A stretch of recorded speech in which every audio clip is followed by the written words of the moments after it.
Keenam pasang mempelai, saksi dan keluarga, Bapak Ibu, saudara-saudari majelis jemaat dan jemaat sekalian, Salam.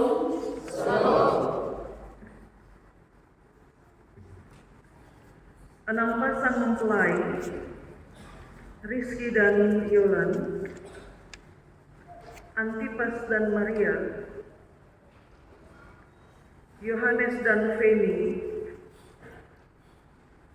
Agustinus dan Salomi, Yetrianus dan Sarlina, juga Tonci dan Dina. Dengar baik-baik nasihat firman Tuhan sore ini. Kalau sore ini saudara-saudari ber-12 datang ke rumah Tuhan untuk menikah dengan tujuan supaya mendapatkan surat nikah dari gereja, dengan tujuan supaya dapat akta nikah dari pemerintah, atau dengan tujuan supaya anak bisa kasih masuk surat baptis karena sekolah Suminta, maka tujuan saudara ber-12 menikah sore ini adalah tujuan yang salah. Gereja tidak pernah mengajar jemaatnya untuk menikah dengan tujuan itu. Mari ketemu nikah supaya ketemu bisa dapat surat nikah. Kalau ketemu dapat surat nikah, ketemu bisa ikut perjamuan, ketemu bisa urus baptis, ketemu anak.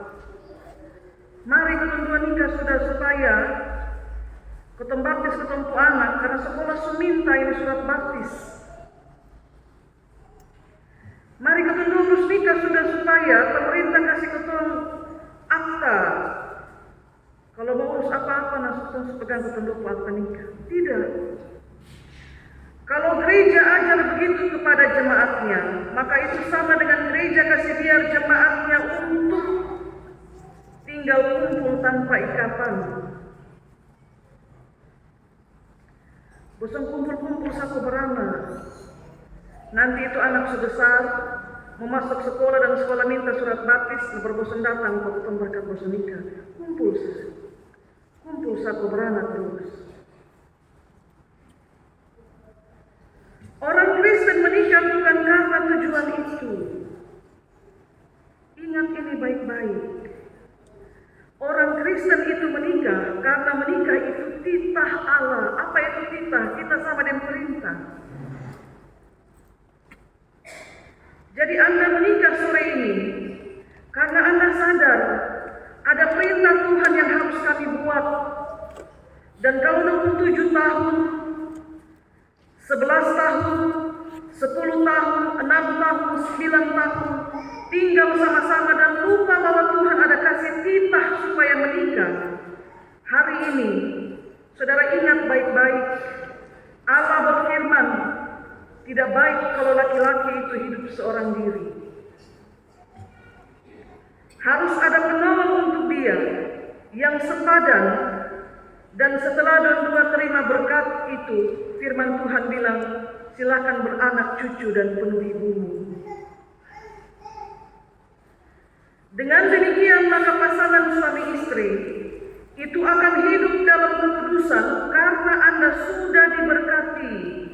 Gereja memberkati dan mencatat, pemerintah mencatat, semua sah di mata Tuhan dan jemaatnya. Saya bilang, ingat, menikah bukan seperti bermain rumah anak. Yang ketemu bermain 1 jam, begitu jam 6 mama panggil pulang, itu rumah bubar. Tapi menikah itu, membangun rumah tangga itu, dia berlangsung seterusnya sampai datang maut kasih pisah. Kalau begitu, saudara-saudari ber-12, setelah terima berkat sebagai suami istri, saudara berdua pun tugas apa lagi? Ini berdua artinya masing-masing suami istri. Setelah terima berkat, tugasnya apa lagi? Apa kira-kira Gusti? Gus. Gus. Setelah terima berkat hari ini, tugasmu selanjutnya apa? Apa ya? Hanis?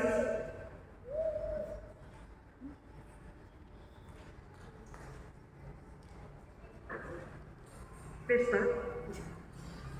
Ya? Apa?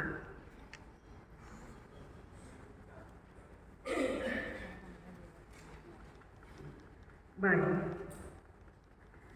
Setelah terima berkat sore ini, tugas selanjutnya hidup baik-baik. Urus rumah tangga baik-baik, jangan diurus orang rumah tangga, urus rumah tanggamu baik-baik. Ada anak-anak yang dilahirkan dari perkawinanmu, urus mereka baik-baik. Ada pekerjaanmu, kerja itu baik-baik. Pi kerja sawah baik-baik, pi giling padi baik-baik, pi angkut pasir, semen, batu dengan dantreng, kerja baik-baik. Omong baik-baik suami istri. Jangan sampai berkumpul ke satu jalan kes tinggal satu karena bilang su bosan atau karena su ketemu satu yang baru. Kami gereja menumpangkan tangan, Tuhan menumpangkan berkat atas Bapak Mama sekalian, bukan supaya suami selanjutnya bebas pukul istrimu karena bilang ketemu susah, ya, beta subelis, sekarang kita susah, saya bebas pukul. Tidak. Gereja berkat hari ini supaya kekudusan itu turun atas rumah tanggamu diberkati. Yang berikut, setelah rumah tangga diberkati, apakah hidup pasti akan jadi baik? Apakah hidup pasti akan jadi baik, Mama Dina? Setelah terima berkat ini, hari hidup jadi baik ke suami.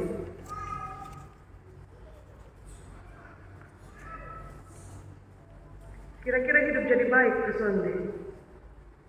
Baik. Hidupmu akan jadi baik. Tapi ingat, pergumulan dan tantangan itu tetap ada. Karena apa?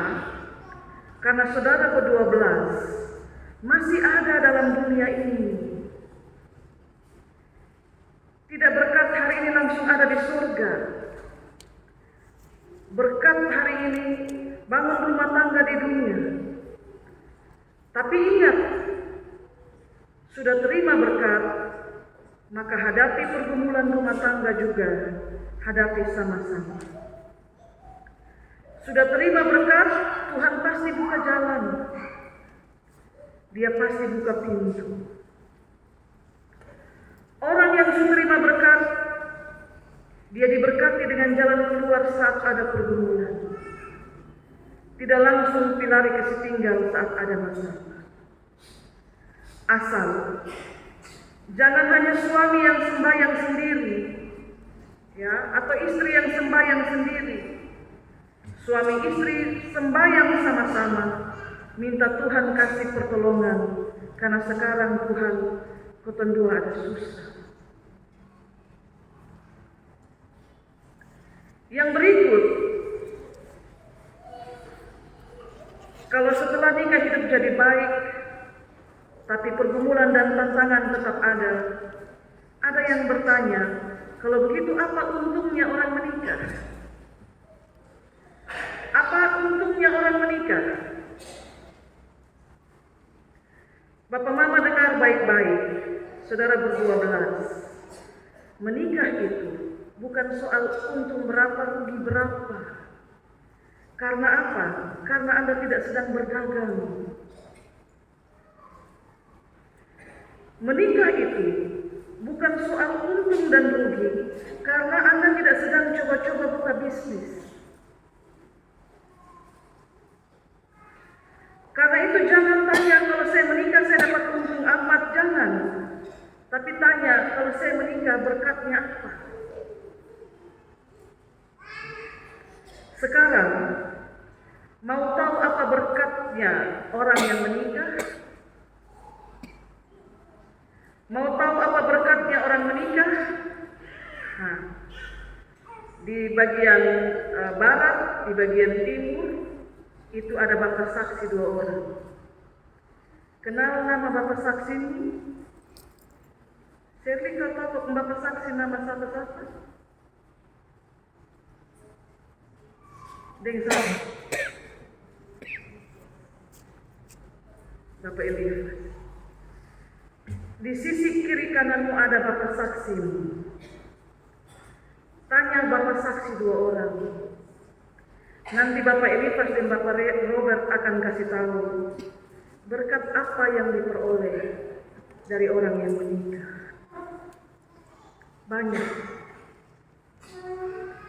Dan bagi Bapak Mama yang hari ini baptis anak-anak, bagi Bapak Mama saksi yang akan berdiri menyaksikan pelayanan sakramen baptisan kudus bagi 10 anak, itu juga mesti ingat baik-baik. Kalau saya baptis anak, saya dapat untung apa? Tidak. Sama dengan menikah. Baptis itu bukan soal dapat untung atau rugi. Karena membaptis, Anda tidak sedang berdagang. Waktu Anda membawa anak-anakmu dibaptis, dia diberi tanda, meterai yang sah bahwa dia milik kepunyaan Tuhan. Dan Bapak Mama Ani ingat baik-baik, tanggung jawab rohani itu melekat dalam diri.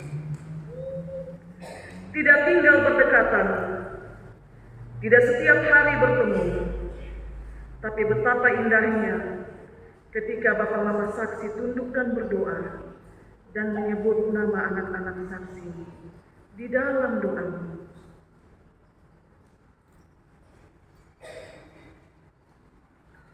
Dan kalau mereka sudah dimeteraikan menjadi milik pusaka Tuhan, hari Minggu ada sekolah minggu,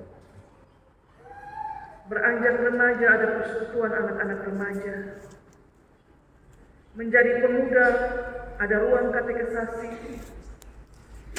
mereka harus diteguhkan menjadi anggota sipil, bertemu jodoh, mereka menikah. Ada perayaan perjamuan kudus, mereka datang karena sudah menjadi anggota sipil. Ingat baik-baik 6 pasang mempelai jangan hilang dari perayaan sakramen perjamuan kudus. Karena sekali lagi menikah itu memperoleh berkat. Jangan tinggalkan Tuhan setelah berkat kau terima hari ini. Selamat menjalankan titah Allah. Selamat menikah. Selamat berjalan bersama sebagai suami dan istri. Dan selamat dimeteraikan menjadi milik pusaka Tuhan sebentar bagi 10 anak yang akan dibaptis. Tuhan berkati kita dengan firman-Nya.